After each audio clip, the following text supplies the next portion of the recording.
శ్రీ గురుభ్యో నమః. శ్రీ మహాగణపతి నమః.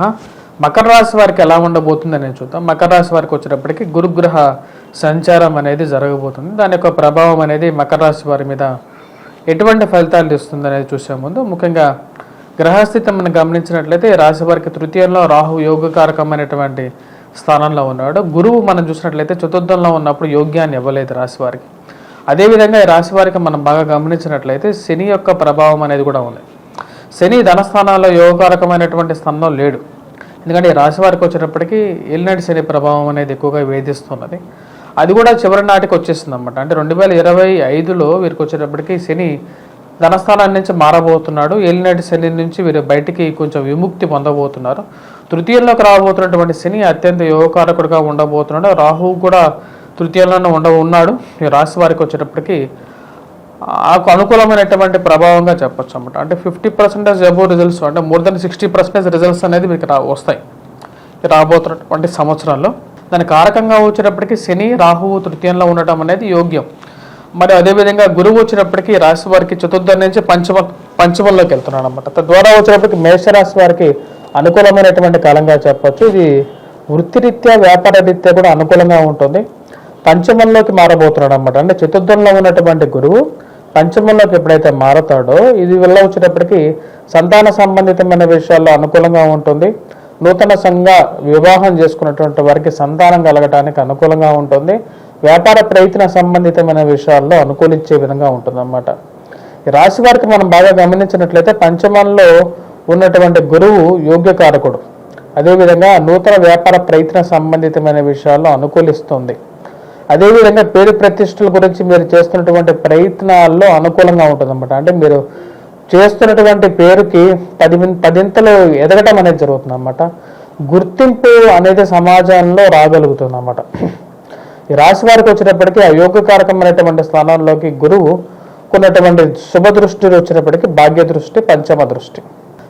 పంచమంలో సంచారం అంటే వృషభంలో సంచారం చేస్తున్నటువంటి ఈ యొక్క గురువు పంచమ దృష్టితో కన్యా రాశిని చూస్తాడు. అంటే ఈ రాశి వారికి మకర రాశి వారికి వచ్చేటప్పటికి మనం చూసినట్లయితే అత్యంత యోగకారకమైనటువంటి దృష్టి. అంటే ముఖ్యంగా చెప్పాలంటే ఆస్తి అనేది ఏవైతే ఆస్తులు ఏవైతే ఉన్నాయో అవి ఎక్కడైతే స్ట్రక్ అయిపోయి ఉన్నాయో తండ్రి తరపు నుంచి రావాల్సినటువంటి ఆస్తులు ఏవైతే ఉన్నాయో వాటిలో ఒక కదలిక అనేది రావటం అనేది జరుగుతుంది అన్నమాట రాశి వారికి. అదేవిధంగా ఆరోగ్యపరంగా కూడా చాలా వరకు అనుకూలత అనేది పొందగలుగుతారు. ముఖ్యంగా స్త్రీలకు వచ్చేటప్పటికి సంతాన సంబంధితమైన విషయాల్లో అనుకూలంగా ఉంటుంది. పురుషులకి ఉద్యోగపరంగాను అనుకూలంగా ఉంటుంది. స్త్రీలకి ఉద్యోగపరంగాను వ్యాపారపరంగా ఎవరైతే స్త్రీలు ఉద్యోగం వ్యాపారం చేస్తున్నారో వారికి కూడా అనుకూలంగా ఉంటుంది. అలాగే పురుషులు వచ్చేటప్పటికి పదోన్నతి పొందగలుగుతారు. స్త్రీలు కూడా పదోన్నతి అంటే ఉద్యోగం చేస్తున్నటువంటి వారు, ప్రమోషన్స్ గురించి ప్రయత్నం చేస్తున్నటువంటి వారు అనుకూలంగా పొందగలుగుతారు. వీరు నూతన ఉద్యోగ ప్రయత్న సంబంధితమైన విషయాల గురించి ప్రయత్నం చేస్తున్నటువంటి వారికి అనుకూలంగా ఉంటుంది. విదేశీయాన ప్రయత్న విద్య గురించి కానీ విదేశీయానం పోవాలని చెప్పేసి ప్రయత్నం చేస్తున్నటువంటి వారికి అనుకూలమైనటువంటి కాలంగా కూడా చెప్పచ్చు అన్నమాట. ఈ రాబోతున్నటువంటి క్రోధినామ సంవత్సరంలో గురుగ్రహ సంచారం అనేది మే 1వ తారీఖు నుంచి వీరికి అత్యంత యోగాన్ని పట్టించేటువంటి కాలంగా చెప్పచ్చు. అదేవిధంగా ఈ సంవత్సరంలో వీరికి మిగతా విషయాల గురించి చెప్పాలి అంటే ప్రొఫెషనల్గా చెప్పాలంటే ముఖ్యంగా ఎవరైతే టీచర్స్ కానీ లెక్చరర్స్ కానీ వీళ్ళు ఎవరైతే ఉన్నారో వీరికి అనుకూలమైనటువంటి కాలంగానే చెప్పచ్చు. వారికి అనుకూలిస్తుంది. అలాగే విద్యార్థులు ఎవరైతే గ్రూప్స్ కానీ ప్రిలిమ్స్ కానీ ప్రిపేర్ అవుతున్నారో, ఎవరైతే పోటీ పరీక్షల కోసం ఐఐటి జిప్పర్ నైపర్ గురించి ప్రిపేర్ అవుతున్నారో వారికి కూడా అనుకూలంగా ఉంటుంది. జేఈ క్లియర్ చేయగలుగుతారు.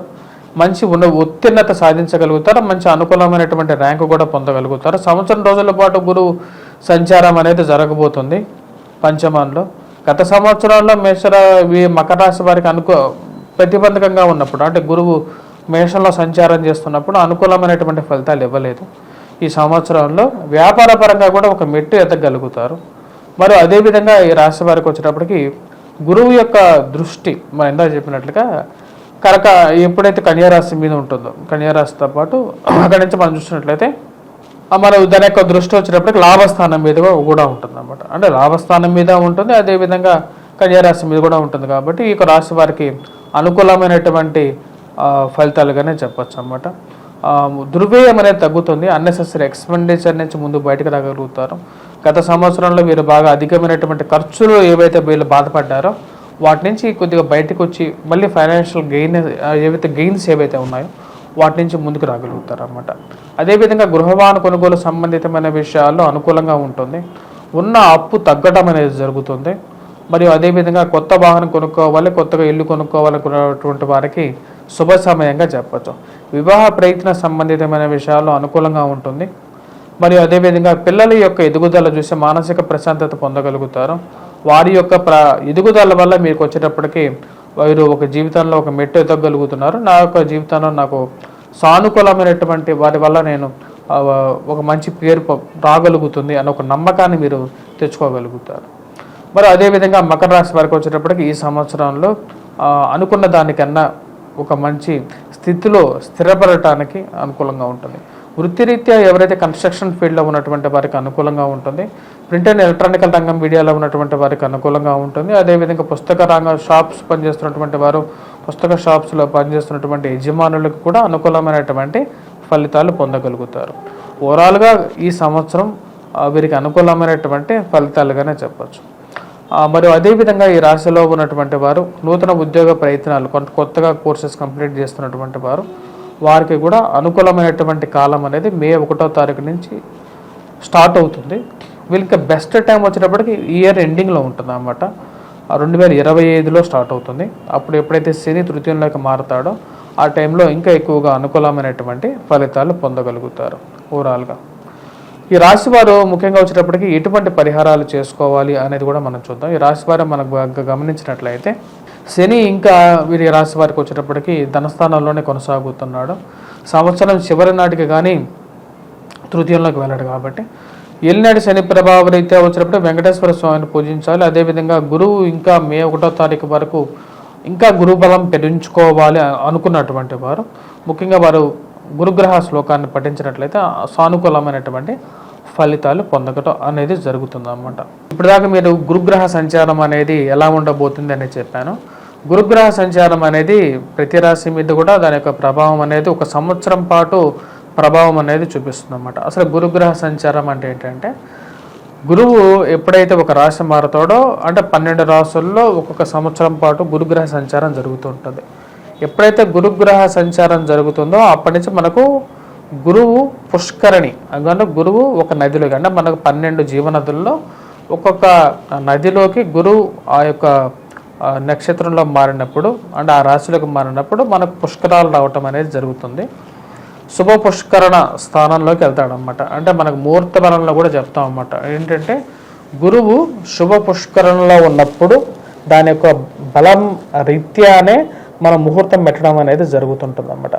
అదేవిధంగా మన జాతక రీత్యా కూడా అంటే గోచార రీత్యా జాతక రీత్యా కూడా గురువు యొక్క స్థానం అనేది వేరే విధంగా ఉంటుంది. అంటే జాతకంలో వచ్చినప్పటికీ గురువు కొన్ని స్థానాల్లో కేంద్ర స్థానాల్లో అనుకూలమైనటువంటి ఫలితాలు ఎక్కువగా ఇస్తూ ఉంటాడు. కానీ గోచారాల్లో వేరే విధంగా ఉంటుంది అన్నమాట. నేను ఇప్పుడు దాకా మీకు దాని గురించి ఎక్స్ప్లెయిన్ చేశాను. కొన్ని రాశులకి ఇది చాలా అనుకూలమైనటువంటి ఫలితాలు కూడా ఇస్తుంది, కొన్ని రాశులకి ప్రతికూలమైనటువంటి ఫలితాలు కూడా ఇస్తుంది అన్నమాట. గురువు ఎక్కడే అనుకూలమైనటువంటి ఫలితాలు ఇవ్వగలడా అంటే వేరే గ్రహాలతో కూడా అనుకూలత అనేది కూడా దాని యొక్క ప్రభావం అనేది ఉంటుంది అన్నమాట. దాని గురించి నేను ఓవరాల్గా చెప్పడం జరిగింది. మీరు ఇంకా క్లియర్గా మీరు తెలుసుకోవాలి అంటే నా యొక్క వెబ్సైట్లో కూడా ఉంటుంది, vangarvari.com అని ఉంటుంది. ఆ యొక్క వెబ్సైట్లో మీరు లాగిన్ అయ్యి అక్కడ ఫ్రీ పంచాంగం అనేది ఉంటుంది. నా యొక్క పంచాంగాన్ని మీరు అక్కడ డౌన్లోడ్ చేసుకొని చూడొచ్చు, డౌన్లోడ్ చేసుకోవచ్చు. క్రోధినామ సంవత్సరం పంచాంగాన్ని ఫ్రీ డౌన్లోడే ఉంటుంది. మీరు అక్కడ డౌన్లోడ్ చేసుకొని మీరు నా క్యాలెండర్ అన్ని డీటెయిల్స్ అన్నీ ఉంటాయి. మీ యొక్క జాతక రీత్యా కూడా పెద్ద భారీ ఇన్వెస్ట్మెంట్ చేసేటప్పుడు మటుకు 1-2 సార్లు మీ యొక్క జాతకాన్ని పరిశీలించుకున్న తర్వాత భారీ ఇన్వెస్ట్మెంట్స్ వివాహ జీవితంలోకి అడుగుపెట్టడం ఇవన్నీ పెద్ద ప్రశ్నలు అన్నమాట. ఈ యొక్క పెద్ద ప్రశ్నలకు వచ్చేటప్పటికి సమాధానం తీసుకునే ముందు ఒకసారి నన్ను కాకపోయినా సరే మీకు ఎవరైనా నచ్చినటువంటి జ్యోతిష్యుడిని మీరు ఆయన యొక్క సలహాలు తీసుకొని మీరు ముందుకు వెళ్ళినట్లయితే మీ జీవితంలో ఒక మంచి వెలుగు ఉంటుందని చెప్పి ఆశిస్తున్నాను. స్వస్తి. Please do subscribe and share.